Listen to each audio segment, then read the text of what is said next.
ആരൊക്കെയാ ഈ ചത്തുപോയവര്? 150 വർഷങ്ങൾക്ക് മുമ്പാ. അന്ന് ഇവിടെ മൂപ്പ് ഭരിച്ചിരുന്ന പ്രതാപശാലിയായ ഒരു കാർന്നവരുണ്ടായിരുന്നു. ആ കാർന്നവര് തഞ്ചാവൂരിൽ നിന്നങ്ങണ്ട ഒരു നൃത്തക്കാരിയെ മേഡമെ കൊണ്ടുവന്ന് താമസിപ്പിച്ചു. നാഗവല്ലി എന്നായിരുന്നു ആ തമിഴത്തിയുടെ പേര്. തമിഴത്തി വേറൊരാളുമായിട്ട് സ്നേഹത്തിലായിരുന്നു. രാമനാഥന്റെ പേരുള്ള ഒരു നൃത്തക്കാരനുമായിട്ട്.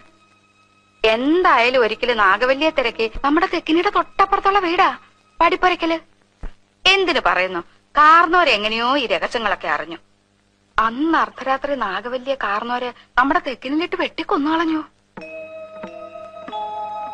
8ാം ദിവസം ദുർഗാഷ്ടമി രാത്രിയില് നാഗവല്ലിയുടെ പ്രേതാത്മാവ് ഒരു രക്തയക്ഷിയായിട്ട് മാറി കാർന്നവരെ കുത്തി കൊലപ്പെടുത്താൻ വേണ്ടി അരക്കകത്ത് വരെ കയറി ചെന്നാ പറയുന്നേ.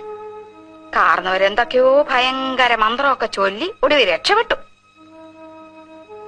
അതീ പിന്നെ നാഗവല്ലിയുടെ പ്രേതാത്മാവ് തീരാപ്പകയോടെ ഈ തറവാട്ടിലൊക്കെ അലഞ്ഞടക്കാൻ തുടങ്ങി. പിന്നെ ആലപ്പാറ പോറ്റിമാര് വന്ന് 61 ദിവസം മാന്ത്രിക ക്രിയകളൊക്കെ നടത്തിയിട്ടാ തമിഴത്തിയുടെ ആത്മാവിനെ ആ തെക്കിനി ബന്ധിച്ചത്. ആ പഴയ കാർന്നവരും അവസാനം വിഷം കഴിച്ച് ആത്മഹത്യ ചെയ്യായിരുന്നു. ആ ആത്മാവിനെ ഈ തെക്കിനിക്കകത്ത് തന്നെയാ ബന്ധിച്ചിരിക്കുന്നത്. ഇതൊക്കെ മുത്തശ്ശിമാര് പറഞ്ഞു കേട്ട കഥകളാണേ. സത്യം എന്താണെന്ന് ആർക്കറിയാം. ആ പിന്നെ ആ രാമനാഥൻ വന്ന് രഹസ്യമായിട്ട് താമസിച്ച വീട്ടില് ഇപ്പോഴാരാ താമസിക്കുന്നറിയോ?